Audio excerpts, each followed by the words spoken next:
Welcome, Wode Maya. Wode Maya. Hello, my people. Welcome back to my YouTube channel, Mama Golden.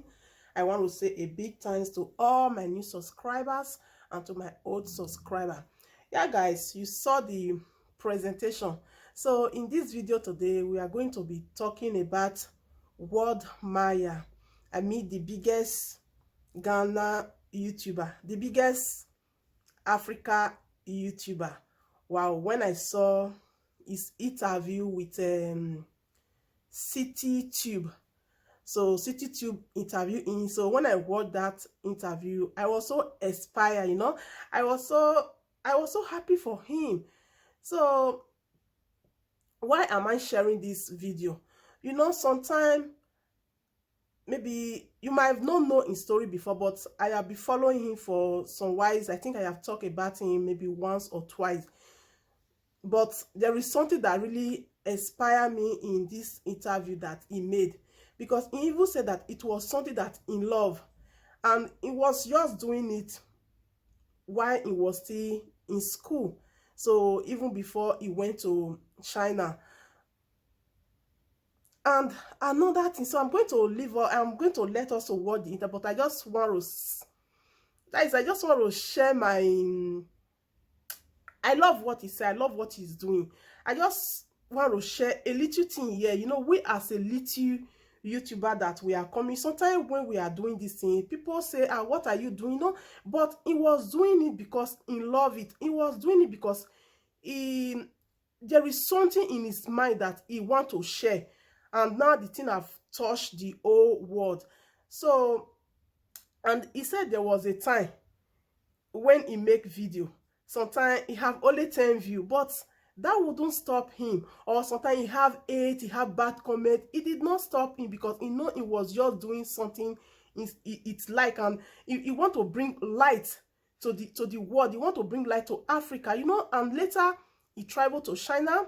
And when he was in Chinese, he saw a lot of things. Then he have other experience. Then he now say, if I can do this here, so I think I can even do it better at home, you know, to show my people the experience that I have, the things that I have gotten. And then he went back to Ghana and he started doing it in.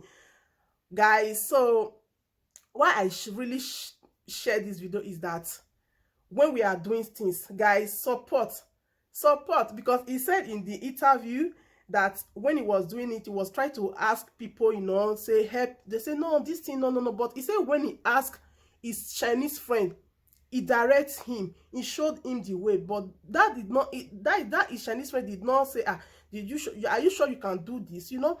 But my point here is that when sometimes we that leave the country, when we are talking the way things are in where we are, we want all Africa country to have that same life, to have that same security, to enjoy things. People will say, what are you saying? No, it's because where we live, we have seen things. And even sometimes we imagine, sometimes like the peoples in power, if they are really travel out of the country, they see the way it work in the other side, you know, in the other world, they will love to do the same thing. That is why we that have lived the country, we are really seeing the way it works where we are. That is why sometimes me, especially when I start my YouTube, I always say, this is how I can even remember there was a time I went to Africa. When I drank Rejoignez water, you know, those bottled water, I couldn't throw it off. I hold it in my hand, and then people around me were saying, you have finished this water, throw off the bottle. I said, no, I can't do it, because where I live I can't do it. So for that same reason, I still take that attitude that I learned where I live. I still take it back to where I am. May I take it back to Africa? I hold that bottle till I got home, I put it in the dustbin. While other was throwing it, you see car is coming, all you have to do is just to mash on the Rejoignez bottle, boom, boom, you know, because where I live, it doesn't work like that. That is why sometimes when I come out to share things, people will say, no, you are bringing down your country. No, it's not. All we want to do, we want those countries to be like the same place that we are, but government have to listen to us. That is why most of the time when I share video, I say share it, let it go viral, let it go to the president, for them to know that what we are saying is not lie. So this is just what Wode Maya just say, what Maya just say. I love this interview. So I'm going to leave us to watch the interview if you have never watched it. So anything you think about the video, you drop it down there. And I want to say a big thanks. Seeing you in my next video. God bless you all. Bye. I remain your sister, your girl, your lady. Please subscribe to the channel to support your sister. Bye. Is Wode Maya your name? Wode Maya is not my real name. What is your name? My name is Kobina Akun. Oh, you're Kobina. I'm also Tuesday born. Oh, me retired you. I see. That's how I know record. So tell us about you know, Kobina, before you became Wode Maya. Kobina was born in a village in Takrady called Ahinkofikrom. I grew up in the village. I attended Westridge Junior High School, and then from there I went to Bompe Senior High School. And it came to a time that I have to travel to China. Okay. And then I went to China and Wode Maya. So what does what does it mean? Yeah, what does Wode Maya mean? Wode Maya literally means my mom in Chinese, right? So, I mean, when I started my whole YouTube career, I'm actually a first-class aeronautical engineer. Wow. Yeah, so when I started that whole education, my dad was like, you can't be a YouTuber and an engineer at the same time. You just have to focus on your, you know, African parent, they want to see you being an engineer. Exactly. But my mom was always behind the scene telling me that, you know what, keep it low, but I mean, keep doing it, but on a low key, because your dad is extremely mad at you. So when my mom started supporting me, and then I decided that, you know what, let me change this whole YouTube name from Ghana Baby. Oh, you're Ghana Baby. Oh, okay. Wow. So that's how I started, Ghana Baby. Exactly. So that's why I still have Mr. Ghana Baby on my Instagram. So I just changed everything just to celebrate my mom. So every milestone on my channel, we do something for my mom. Awesome. Wow. Awesome. Wow. So do you speak Mandarin? Of course, very well. Ah, wow. Who show me? What does that mean? Kuda. I'm asking if you can speak Chinese too. How did you say it? How How do I say yes? Charlie, this you're sure you are doing on this TV. Be careful. Wow. No, so you're going to China, you know, and now being a great YouTuber. Do they have any connection? Yeah, I think I learned everything that I know in China. China really played a great role in my life because I didn't know anything. You know, my first time of even coming to Accra was when I was applying for my visa. Okay. From straight to Takrady to Accra, then straight to China. And which year was this? This was 2012.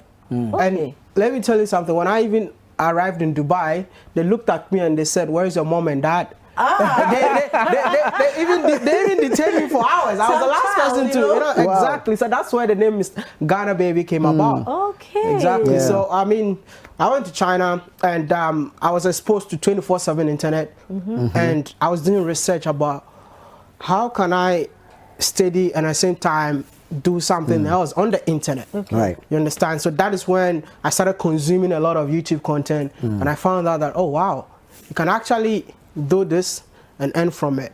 So I mean, I started everything on campus, just having fun. So I started my YouTube career in university. That's when my dad got to know one of my videos and he got a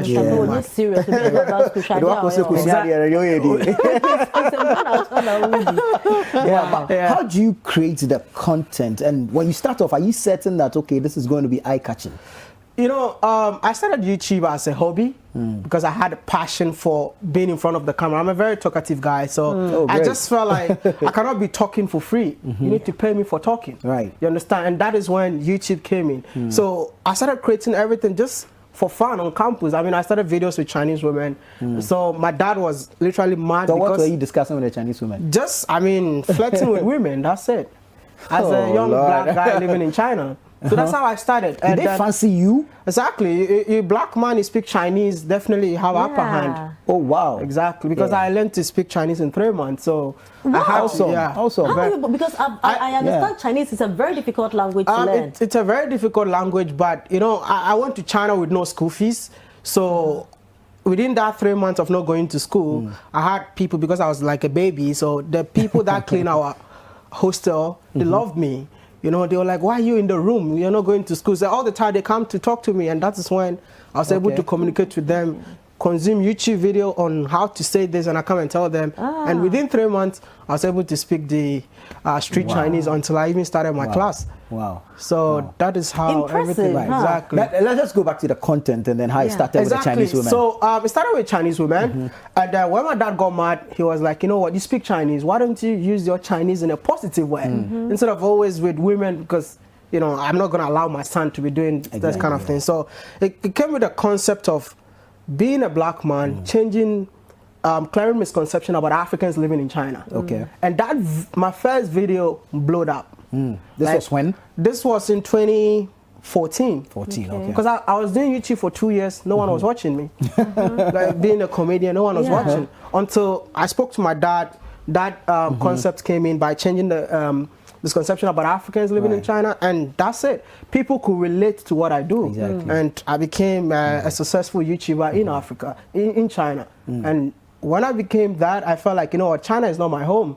Everybody wanted to come to China because of my videos. Any African who visited China those days, they came because of me. And I'm like, if I can do this in China, I can actually do it better in Africa. And that's why I set up a project called Africa to the World. And that is when I came to Africa. And it's the best thing I've ever done. Wow. But awesome. how easy was it, you know, coming back home and now making... I asked my friends, they were like, okay, we can't support you.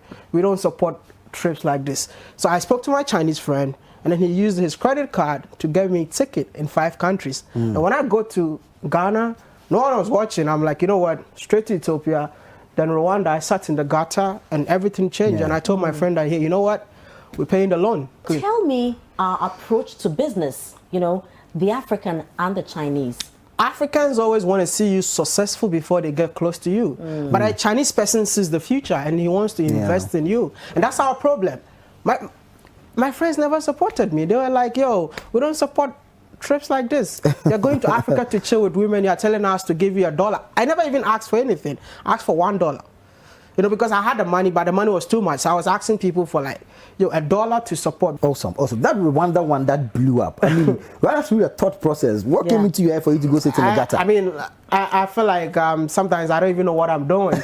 You know, I don't do research in every country that I go to. I just go there, first impression, I create content out of it. Right. So I went to Rwanda, I mean, visiting an African country for the first time, and I'm seeing, wow, this country is so clean. Then I went to buy food. I was eating and I saw a guy cleaning a gutter, but the gutter is not that dirty. Why are you cleaning it?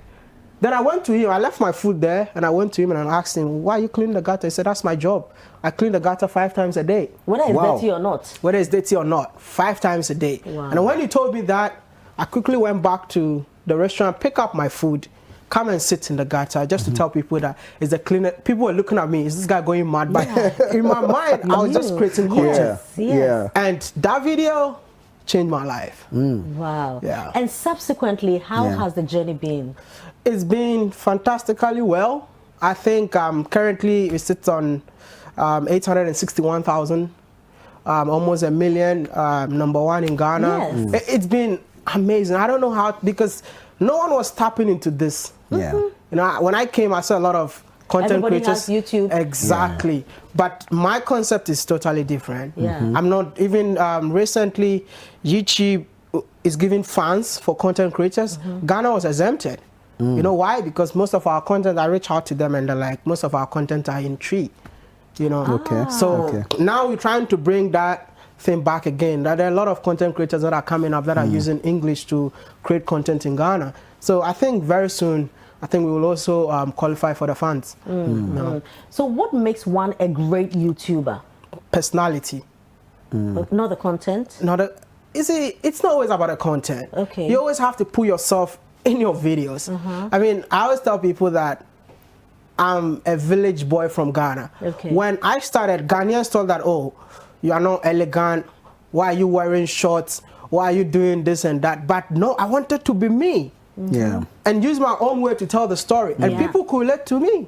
Like, I can even wear singlets and shoot a video and no one cares because they know that that is who I am. So staying authentic, adding your personality to it, and then look for any kind of content that you want to create and you're good to go. Because I even believe that each and everyone out there needs to have a YouTube channel.